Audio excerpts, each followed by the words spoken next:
Hello, friends, and welcome to Pod Return to the Waking Sands. We are a Final Fantasy XIV companion podcast where we explore the lore and story of Hydaelyn and beyond. My name is Jen, and I'm joined by my co-host and researcher. I'm Levi. Hello, Levi. Hi, Jen. What's up? How are you tonight? I am okay. How are you? I'm great. Great. Ready to talk about some Wanderer's Palace Hard. Wanderers. Isn't that what I said? Yeah, that's exactly what you said. Good, because that's what we're doing. Wanderers. I don't know why that's so funny. Like the very specific enunciation of the It's a lot of ers in a row. Tis. Like two of them. It's too many. Nice.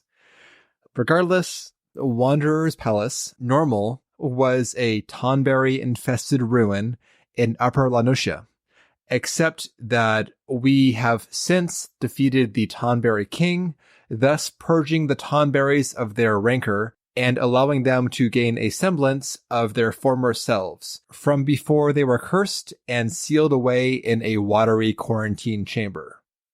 So now, our chef bud Blurnzern in 7th Heaven in Mordona has an update for us.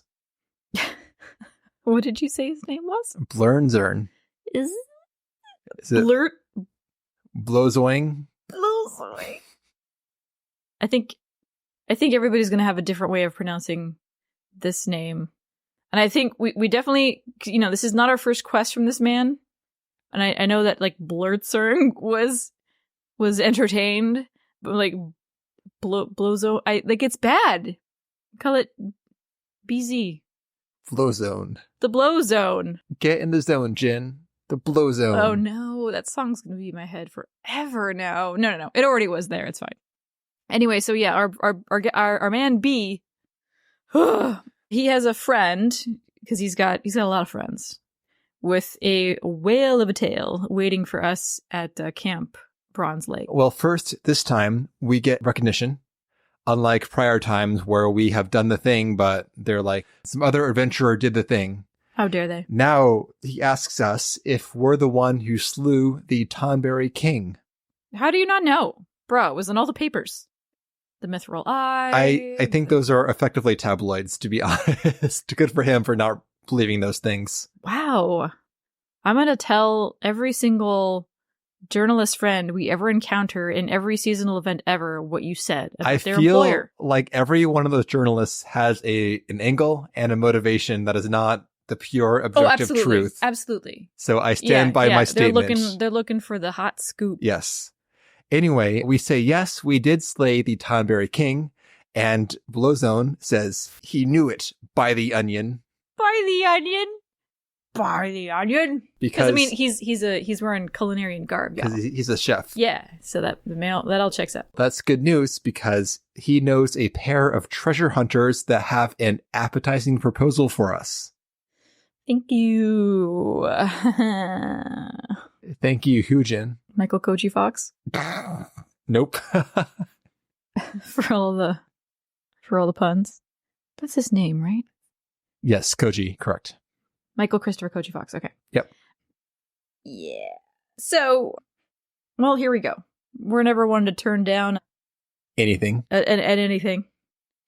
So we find the blundering treasure hunter, BTH, and his steadfast companion, SC. Yeah, this is a pair. The former is a Hior gladiator, and the latter is a Mikote lancer. Highlander here. Yes. Yeah, let's call them out, man, when we see them. Like, hey, we don't say you're not an Alamigo. We don't say Keeper of the Moon, Mikote. But I think with Highlanders, it's different. Okay. Mikote. Wow. Highlander, so rude, Midlander, Jen. Like, totally fucking different. Seekers of the Sun, Keepers of the Moon, they got, like, what, fang and pupil differences? Yeah. Colorway differences? Okay, I'm getting way too... But look, we see a Highlander. This is the hard-hitting reporting that our listeners come to. It's like calling out a Duskwhite, because they are rare. I see. Anyway. So you're profiling. I'm appreciating. Like, hey, man, I don't see many of you around. As NPCs, that's Our a little true. Our Highlander friend, he's got quite a face on him. They all do. I thought he was a Rogadin at first, actually, because his face is so... Square? Yeah, exactly. But no, it's just a very pronounced face. Yeah. They're both wearing adventure gear. This is a pair of hapless adventurers. They're actually the ones that we saw on the way into Wanderer's Palace Normal. Yeah, getting shanked to death. Yep. Yeah, but they didn't die. Why didn't they die? Well, let's tell you all about it. Yeah, we saw them. They had just been stabbed by one of the big Tonberries, which, like, well, that's death. And they're like, well, yeah, it was going to be death until a group of Tonberries that they had just been, like, fucking with came back to them, nursed or treated their wounds, and nursed them back to health. And they're like, why the sudden change of heart? Because in that very moment, between getting shanked and getting unshanked, we killed the Tonberry king, and they all had the curse just leave all of their bodies, and they're like, oh, shit, we have feelings again. Aside from anger. Yeah. Yeah. So now these guys are, BTH and SC are like, so these guys are good, right? They're good. The issue now, however, is we've got some Mamool Ja mercenaries, the Silver Scales, who have gone in there and they're just laying waste to our Tonberry friends and the palace in general. And like, we're not about that. This is bullshit. Yeah, so they slew many Tonberries and they locked away the rest, intent on using them for slave labor. How can this pair of adventurers let this stand? Just because one of them is Hurrian and the other Mikote, are they less of a couple? So this is the first and maybe only like overtly gay couple in the game? Yeah, I think so. Yeah. Or just overt relationship fucking period. Honestly. Yeah, and they fair. refer to themselves with terms of endearment, like, yes. Love, sweetie, whatever. And I was like, oh, that's right. I remember this now. Because it never fucking happens again. There is one couple in Heaven's Ward that is like definitely a couple. But in general, yeah, there's romance is not really any other alluded to. Yeah. There's a husband and wife we deal with very briefly in Dawntrail. But if they didn't say explicitly that they were married, we've been like, oh, they're colleagues. Because that's how like arm's length everybody is all the time. So they feel, because of this, they feel like this is kind of like a matter near and dear to their hearts. They're celebrating the fact that they are together despite their differences, and they're kind of saying, why not the Tonberries too? Why can't we also care about them? But I feel like, I guess we don't need to be sold on the fact that we should care for the Tonberries now that they're not trying to shank us. Yes, we'll save them for sure, because they're people. Right. But they're also like, people they're not really interested in looking into the fact that the Tonberries are no longer under this curse and actually have, consciousness and hopes and dreams and whatever. So, and they're like, so before Tonberries were treated a certain way, aka cruelly, i.e. cruelly, because of how they looked, and they're like, we get that, where we came from, we were treated poorly because of, the stigma associated with our, and I took it to mean our sexuality or our lifestyle, yes, rather same. than the truth of our character. Yeah, so basically it parallels the hunters' lived experience as like people and seen as different, shunned from their villages, etc. So they're like, this is stopping right fucking here and now. But we're not going back in there because of the stabbing we discussed previously. So you, adventurer, you're gonna do it. Yeah. So we're gonna go do it. We pop on over to the fairy guy now, the Lalafell Abazi Chirazi, who mans the ferry. And with that, we have unlocked the dungeon. But before we move on, let's camp out briefly on some Mamool Ja facts. Right now, in A Realm Reborn, we don't know very much about them, but here's what we do know. These lizard people have come from a place that is referred to in the A Realm Reborn times as the New World. Uh-huh. And Uh-huh. they have arrived in Vilbrand recently. Their primary occupation in our part of the world is selling their services as mercenaries. There are 3 known types of Mamool Ja. There are the Hubigo, who tend towards physical strength and are known for their brown scales and long combs. Combs. There are the Bunawa, with blue scales and chameleon-like eyes. These Mamool Ja tend towards spellcasting as they have powerful reserves of ether. And finally, there are the Dopro, with mottled scales and who tend towards beast handling and riding, though those sound more like skills that you learn versus things that you're born with, but that's what I got. And until I knew none of this. But because of, the demographic distribution, we got this background. And I was like, oh, okay. Now I know that all of these have different names. In A Realm Reborn, they don't really go into this, I don't think. We get more of this, more Mamool Ja in the Blue Mage questline. Stay tuned soon-ish for that. But I don't know if they tell us very much about the Mamool Ja either there. Not really. So really, it's just what's in the encyclopedia right now. That's the only glimpse we get. Though that said, we do see all of the 3 types, 3 of the subspecies of Mamool Ja in this dungeon. And we do have a Dopero who's going to be riding a Wyvera coming up pretty soon. Yeah. I remember those from Palace of the Dead. The Wyvera, right? Yeah. Not the Dopero. Correct. Cool. That's our brief primer. So let's get to the dungeon.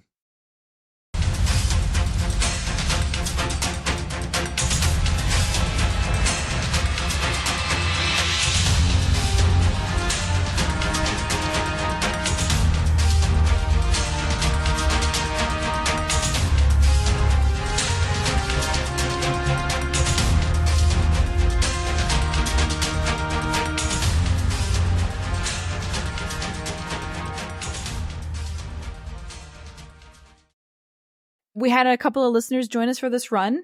We have Tapantau Jessel as Dark Knight and Nefla Highwind as Machinist. And Levi as Shu was our scholar?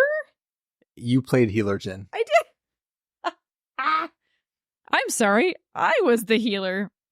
White Mage. I was White Mage, and then what were you? Dragoon? Yes. Okay, you've been rolling that lately because you're trying to level it, right? That is because it's my official DPS class for the character. You're leaning hard into the. If I run DPS, I run Dragoon. Dusk White, yeah, okay.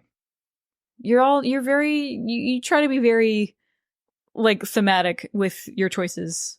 Thank you. Yeah, you really kind of roleplay that well. Anyway. This dungeon was among the easiest we've done on minimum item level. Until a point. Well, until the final boss. Yeah, we were like, this is going great, everybody. But even mechanics aside, the auto attacks themselves were very minor because we just came off Snowcloak. I wasn't struggling. Yeah. I was able to do DPS. In Snowcloak, you were spamming heals Bro. constantly. A single pull in that was awful. Intense. But for this one, you're just chilling and DPS. And I don't know what It's great. the design heuristic is here, but in one late A Realm Reborn dungeon, super high auto attack damage from trash mobs. You never know what you're going to get. And another, it's breezy. I mean, it's not like I turned my brain off, but it was much easier. And we were pretty much blind on this run. Either we were first timers to the dungeon or we had forgotten all about it. So we came in effectively without any foreknowledge. Literally the second time in this dungeon. Only the last boss forced us to wipe and retry. So here we go. As we enter the dungeon, Wanderer's Palace Hard, we get a cutscene sweeping past the assembled Mamool Ja inside. And one band is in the act of menacing a trio of Tonberries, but we move to intervene. Yeah. And on the way in, we see more atrocities. A Tonberry near the entrance wonders if we're here to hurt them more or help them. Oh. Oh, it's sad. And another is checking on their comatose companion who is sprawled on the floor.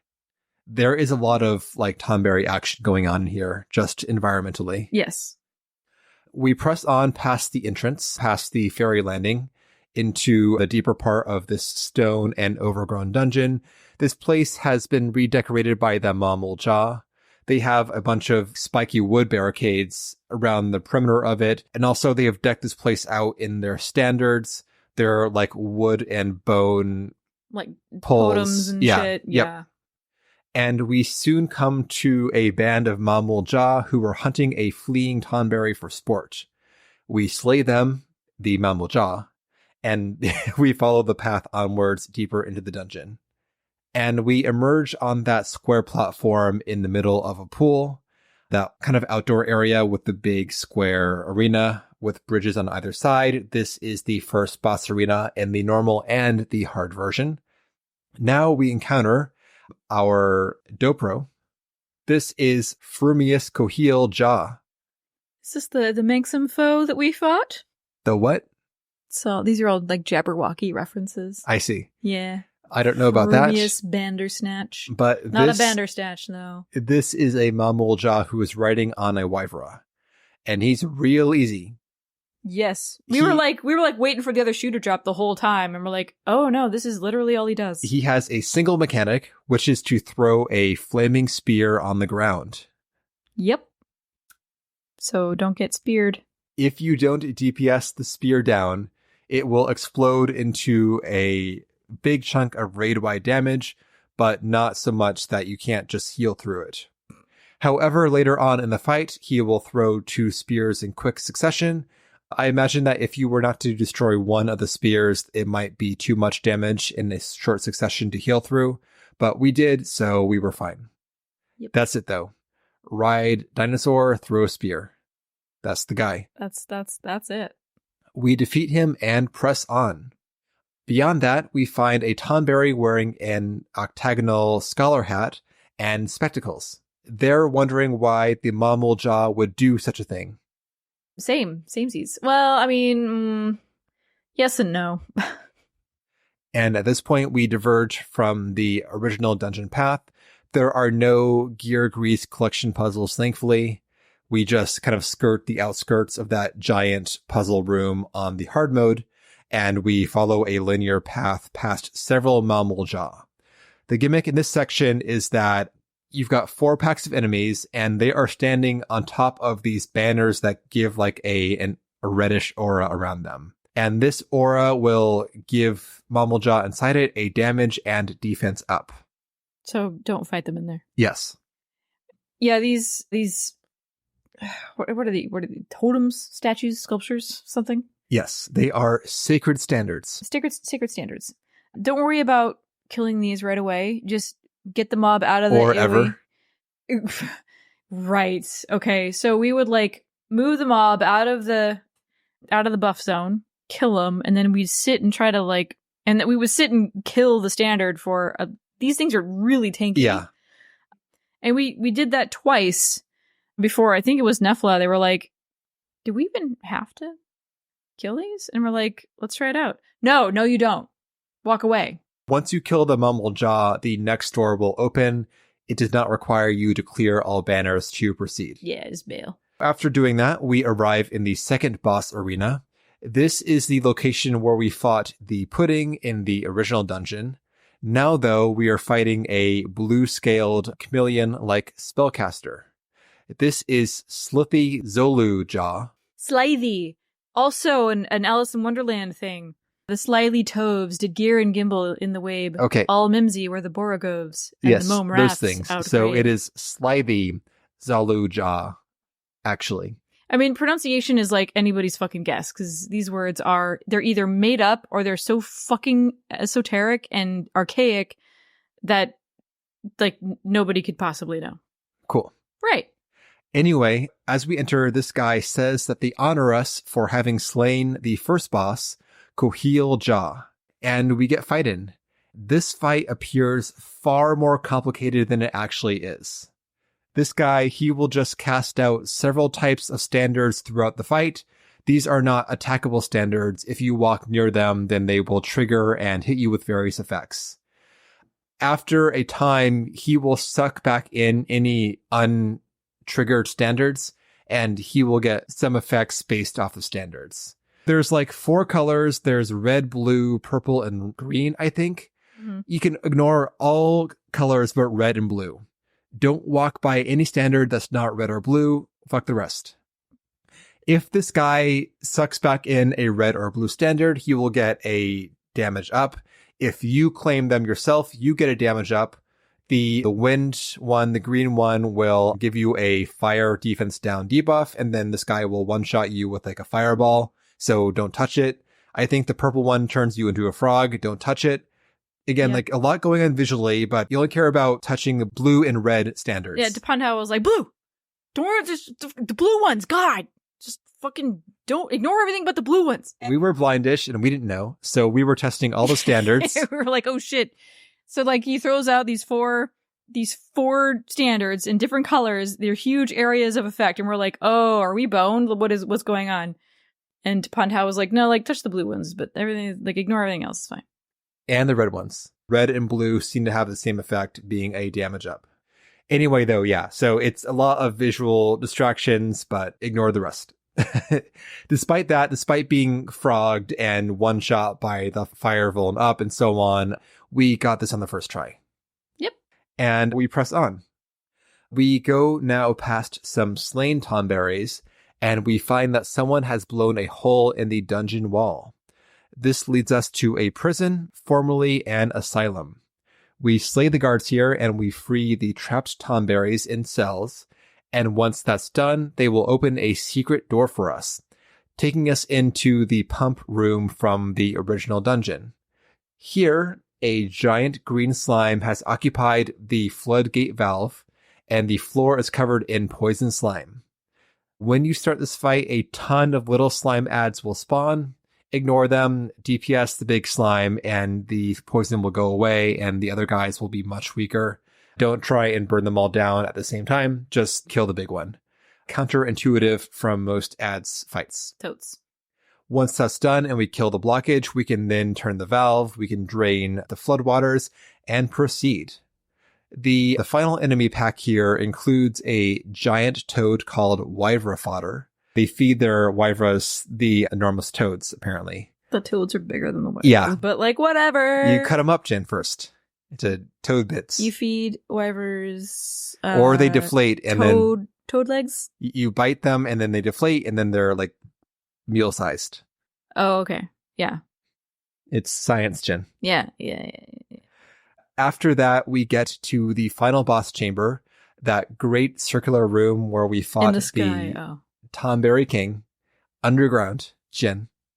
In this room, we enter and in storms a 2-headed Mamool Ja.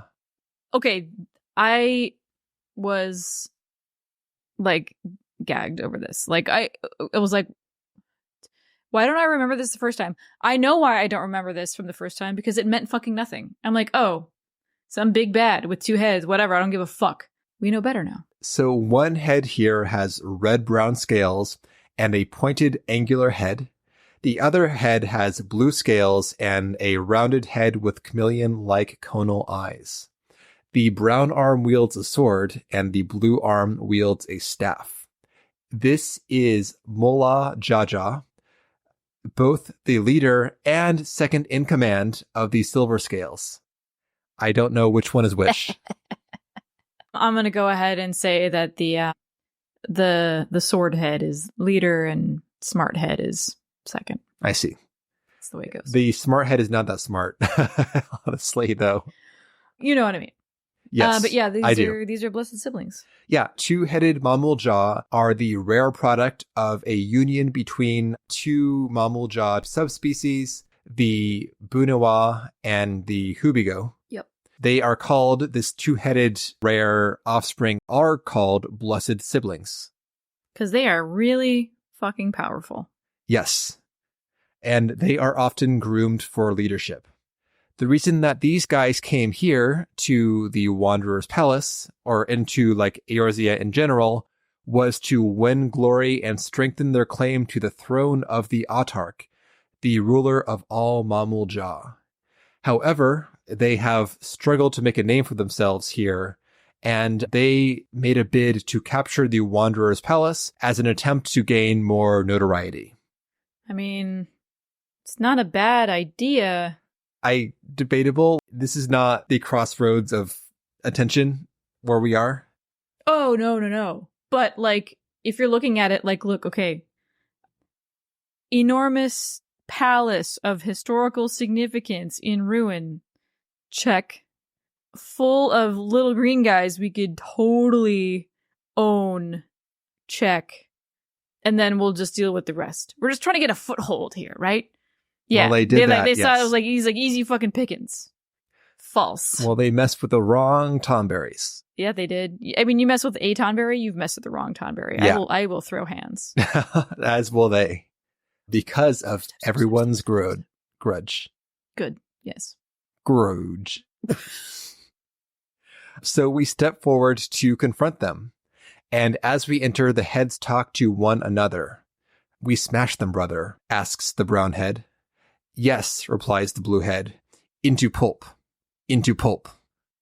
Is that literally their names? Brownhead and Bluehead? Or did you not write down their names? They are collectively Mola Jaja. Mola Jaja. Okay. Yes, That's but fine. I don't think the heads Brownhead have and Bluehead. the heads That don't have seems kind of racist individual to me, but like whatever. names, Jen. No, they don't. But I'm tainted now because Jen keeps doing this. that's my entire frame of reference for Blessed I Secrets, know, dude. but I can't help it. you are way ahead of the current content, Jen. I don't disagree. We can't handle your futuristic knowledge. I was like, how dare you? I was offended on their behalf. Like, they have names, you know. And They like, have they a actually collective don't. name. They straight up don't. One's Jaw, the other one's Jaw. There we go. During the fight, though, both heads will talk to one another about the mechanics. At this point in the game, they have not figured out yet that it's hard to see the pop-up text during fights. So this mechanical hint they give you is pretty much missed, guaranteed. God, so hard. In later content, they will go like swing. It's a big dialogue Pay attention. box. Yeah, totally. But here, though, when you're trying to not stand in shit and not get stabbed by shit and heal shit, you're not going to see the dialogue most likely. Absolutely. But they will tell you how to resolve their own mechanics. So for instance, when they cast Doom on us, the brown head goes, "Haha, they will die if they no heal themselves." Ah. But the blue head says, "Shh, don't tell them." That's fucking great. Well, in this case, Levi had to tell me. He was like, "Okay, Nephila's got Doom," and I'm like, "That sucks." I'm sorry, man. That's To be fair bummer. to Jen, Doom is a terrible mechanic because there are a million ways to resolve it. Sometimes you can Asuna it, sometimes you gotta stand in a shit to clear it. Sometimes And there was a lot of shit on the ground, so yeah, I mean it's not a consistent mechanic, but this brand of Doom is the brand that you must full heal the someone. full, and it's good. Yep. Yeah. So I learned that, and then we didn't have too many Doom problems after that. We still had Doom problems, but fewer. Like I said, Jen, use fucking Medica too. Yeah, you're like, "Hey, Jen, maybe you should just keep Medica 2 up this whole time." And I'm like, "But it's so expensive!" This is worth it. Yeah. Yep. Yeah, this fight, finally, all of us were like, oh, here we go. Now we have to pay attention. Because the rest of it was just like a breeze. Yep. So first off, this guy's auto attacks hit for a lot for the first time in the dungeon. There's just that healer maintenance on the main tank in general. Also, he does this big area denial mechanic where he drops more of the sacred standards. This is the DPS and defense up aura. He drops them on the ground. You don't want to DPS down the standards. They're way too tanky. You want to pull this guy out of the standards aura, except though that as the fight goes on, he will take up more and more of the arena with these effects. Yeah. It's good. It's a creeping kind of area denial. And it does the thing that Brave Flocks used to do, where you'll have to kind of manage where this stuff gets dropped. And as the fight goes on, more and more of the arena will become unusable to you. I really love that. Same. Where you have to okay, I need to position this guy right here. He needs to drop it right here. We're going to scooch a little bit. So you're you're painting your own arena. Yep. But it's also wow, tanks wield so much power in that way, which is great. Anyway, yeah. He also does a rot gas AoE. There is a ground telegraph for this, but the actual AoE is much bigger. It's a trap. Just get away when he casts rot gas. Which is funny because I kind of look like Akbar. Fish people. Rude. Lizard people. It's totally different. Weird eyeballs. That's it. If you're hit by the rot gas, you get a healing down and magic vuln up debuff, which are curable, but they're bad. I mean, bro, like at some point, like all of y'all had status effects with Asuna-able bars on top of them. I'm like, I can't. It's so much. Everybody's getting hit with everything. It was fine. I dealt with it, but it was a lot. And also, he will drop some fat conal AoEs on the ground. They're fat. They are very fat. Yes. You need to like stay by the boss. Just don't get weird ranged DPS. Stick together because you will just be running amok. Ask me how I know. For just, you're fucking everywhere. You're like, these cones are coming out of nowhere. No. They're coming out of the boss. Stay with the boss. Scooch around to the back. You'll be fine. And he drops also a second kind of standard. This is a tethering standard that is very fragile. I drop standards all the time. Are you talking about in the toilet, Jen? What the fuck? What else are you dropping? Standards. Where? In life. Like what? Oh, like, sometimes I drop my standards for fresh half and half in the fridge, and I'm like, you know what? This half and half is not so fresh, but I'm desperate, and I will still put it in my coffee. Nice. Standards dropped. I gotcha. Clever. Thank you. I missed that. That's on me, Jen. Okay. My B. Glad we're on the same page. Anyway, these tethering standards are very fragile, so you can DPS them down and should. Right, Jen? Agreed. And finally, as if though that were not enough, midway through the fight, there will be ads. These are regular Mamool Ja. You want to kill them. So this is a lot of mechanics for a dungeon boss. Yeah, dude. All of the mechanics we should have experienced the entire dungeon, they're all dumped in this fight. It's good. It's a very good fight. It goes from, it's great. But our expectations were set. Yes. And we were... Agree. Bamboozled. Yeah, it was a snooze until now. Then it's like, oh shit, time to wake up. Yep. But we did it. We died once, but on the second time we had it down and we got the clear, though it was still hairy. So we fell the brothers, the blessed siblings, and they collapse. And we get a duty complete chorus.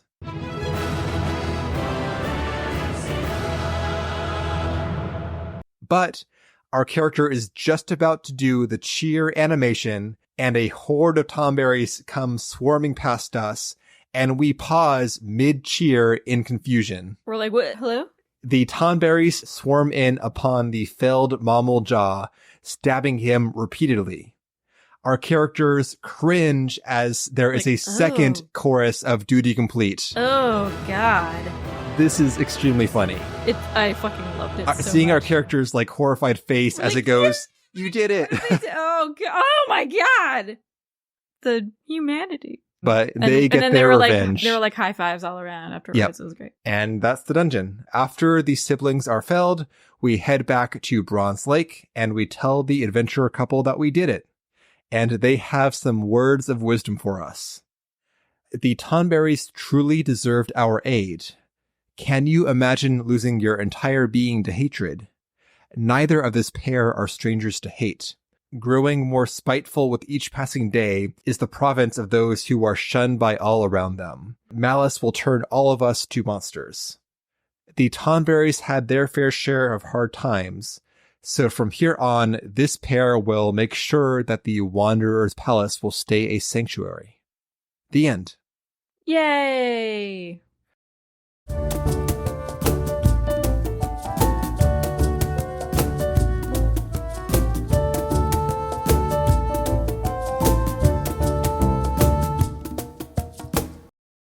What do you think, Jen?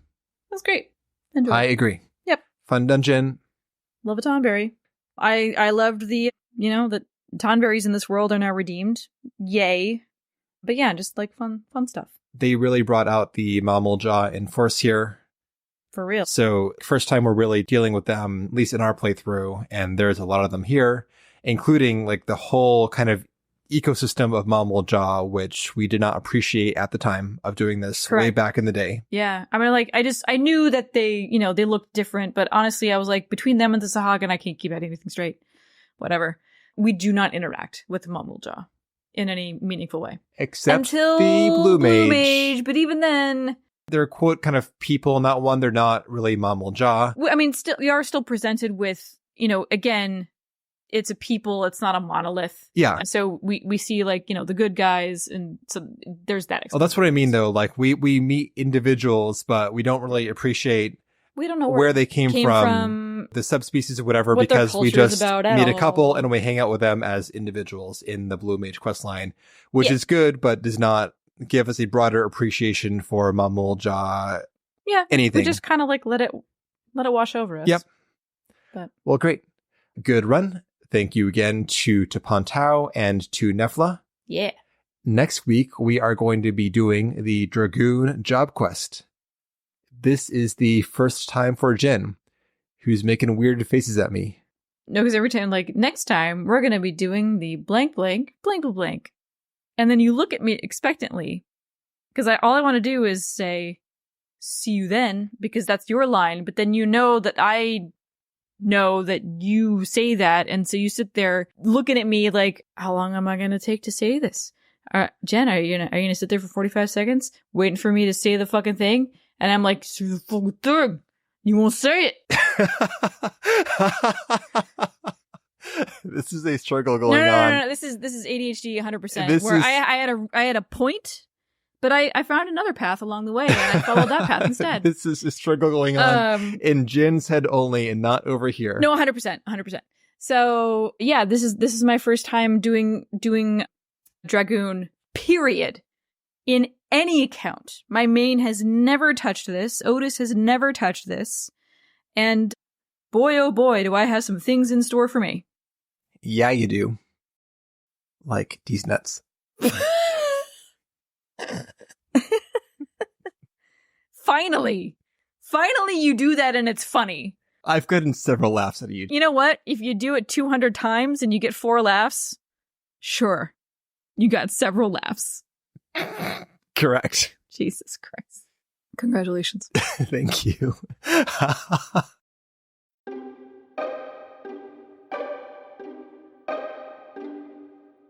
And that will do it for today's episode. Thank you guys again so much for listening and being sweet and purple and turquoise and yellow and all the Where's this coming good from? Colors that are good people. Only those colors. Red, green, and gold. But if you would like to get in touch with us, you can at podreturnffxiv@gmail.com.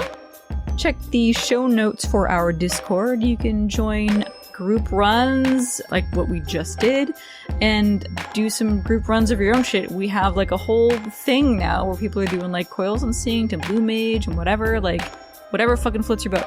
Also, pictures of your cats. And we also have our Patreon, patreon.com/podreturnffxiv. And for $1 a month, you get access to all of our other stuff. We have our Final Fantasy XI series, Vanity Elvan, Splainer, and all of the seasonal episodes. And the other peripheral shit, like the tabletop RPG and the card game. We've got stuff to say about that, so check it out. With that, we hope you enjoyed the episode.